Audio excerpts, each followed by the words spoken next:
Hey everyone, Technomentary here. In today's video, I'm going to show you how to install apps without the Apple ID password. So let's get started.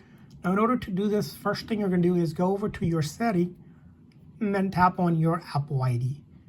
Now, once you tap on your Apple ID, you're going to scroll down to Media and Purchases. And once you do Media and Purchases, you're going to go to Password Settings. And in the password settings, there's two settings you want to adjust. First option, when purchasing, you want to set that to require after 15 minutes. And then for free downloads, which is going to be most app downloads, you want to turn off require password and then click on OK. Now with these settings, if you're going to go ahead and download an app, you'll no longer need the password any longer. So just to show you what that means is, if I go ahead into my app store here, and let's say I want to go ahead and get an app to phone here.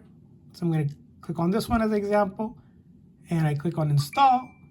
It does not require the password, as you can see here, any longer. It'll just go ahead and download and install. So that's how you do it. I hope this video was helpful, so please consider hitting a like and subscribe button for more tips and tricks. We'll see you guys next time.